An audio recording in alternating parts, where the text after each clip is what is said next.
Angithi ke vele namhlanje ama companies amaningi ithi financial year end ever since ku 28 February 2026 yabo, including i-Akashian Media and Entertainment Pty Ltd le uchanges Akasha awu CEO kuyona. So ke I was doing ama financial statements about just now, income statement in particular. So sengiyaqhathanisa ke with the previous income statement, ngiyabuka ukuthi hayi ama operating expenses are increasing. Ngiyabona kodwa ukuthi I total revenue iya decrease yona. So sengishaya yonke ke ama analysis like njengobu net profit on revenue, like nobu operating expenses on sale yabo. Sengithi mina labo director benza yonke lento abayenzayo nje, bafuna nje uku-achieve into eziwu-2, increase i-revenue benciphisa ama-expenses. Yabo la usebenza khona wena, ma uyi-corporate la usebenza khona okwazi ukuthi inhloso yabo ukunciphisa ama-expenses bese be-increase i-revenue, i-profitability. Khona la ngibheke khona-ke ngalesi sikhathi ubingelelo changes Akasha uthi kungenzana noma yini noma inini noma kanjani kunoma ubani, ngoba impilo ayisiyona lento ucabanga ukuthi iyona. Possibilities are infinite in the universe. Your own consciousness is your own limitation. Kukude lapho esisuka khona futhi kukude lapho esiya khona. Beka phansi umoya ungatatazeli, uyabona. Yabona nje CEO bafuna ukuthi ku increase i-revenue, kuncipha ama-expenses yabo. That's what they are trying to do, because that one is far reaching. That one is very, very far reaching. More especially if we are talking about a public company, because they always have to please ama shareholders, angithi yabona ama potential investors. Wena on the other side, wena umsebenzi lapho, wena i-aim yakho ukuthi isalary yakho inyuke so that kuzophileka, yabo. Aim yakho yinileyo. Bona ngala labo basebenzelayo ukuthi bona they want and the salary is part of the operating expenses kubona, le abafuna ukuthi inciphe, yabo. Wena ngala uyabo ukuthi it's a tug of war. Wena ngala ufuna inyuka wena isalary, bona bafuna ukuthi yabo bafuna ukuthi ibe manageable, yabo. So what you think will happen, uyabo ukuthi nibuka izinto ngendlela engafani nomqashi wakho. Do you think uzokwazi ukuthi akuholele imali ezokwenza ukuthi uphume lapho nama ube well established and well to do? Isho ukuthini lento ke uma ngabe yena ekunyusela imali wena? Isho ukuthini mekunyusela imali? Isho ukuthi kumele anyuse i-price. Kumele kube nendlela zokunyusa i-price lapha ya. Yabo? Kuma profit ukuze kukwazi ukuthi ama profit margins abe kahle. Kumele anyuse i-price lapha ya. Kumele alokhu nje futhi lokho okunye angifuni ukungena kulokhu ukuthi azama alternative cash flows. No, I just want to focus kule, yabo. Ama price vele azonyuka, kusho ukuthi banyukelwa ama salaries and wages enu, vele neimpahla lezi kumele ukuthi inyuke. They still collect that money back. Ayibo leyo nto umdlalo nje loyo, umdlalo nje.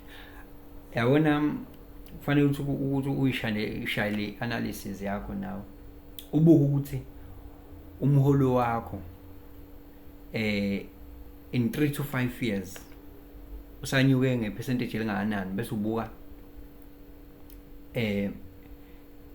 ukunyuka kwezimpahla ke wona ukuthi zona isanyuke ngepercentage elingakanani, yabo.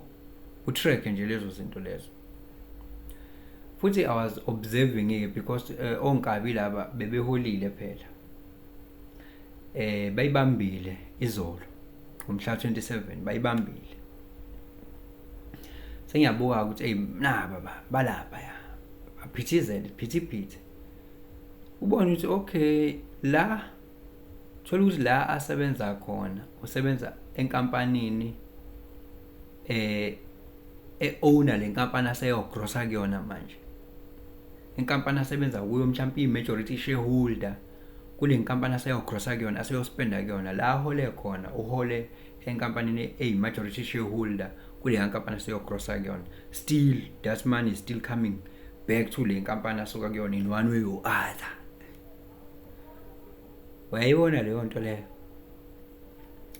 mina bengizothi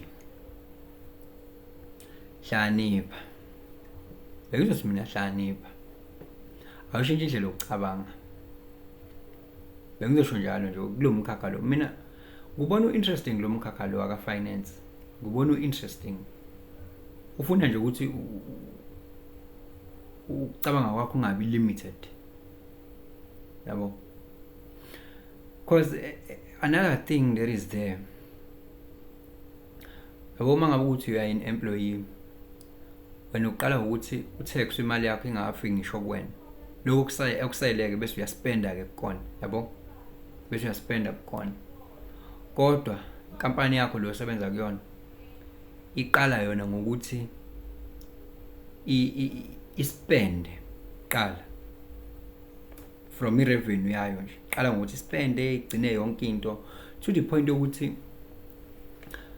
bangakwazi ukumanipulate lento in one way or other as long as they provide the evidence athi okay this car ngiyithengile it belongs to the business even though ingabelong to the business athathe depreciation I set off uma other operating expenses thola ukuthi nje this is the personal car and all of those things but uzama ukuthi i-tax azoyikhokha ibe ncane uzoyikhokha after ese khokhele yonke into esespendile kodwa wena uqala ngokukhokha i-tax okusalayo kuza kwena yayibo i-advantage yoku-owner i-company ukuthi yipi we are able ukuthi u-earne uspende okusalayo ya-tax kanti uma umsebenzi uya-earna uya-taxa okusalayo aspend yabo noma ususpenda futhi ne-tax yakhona yawazi lokho na so kuba umsebenzi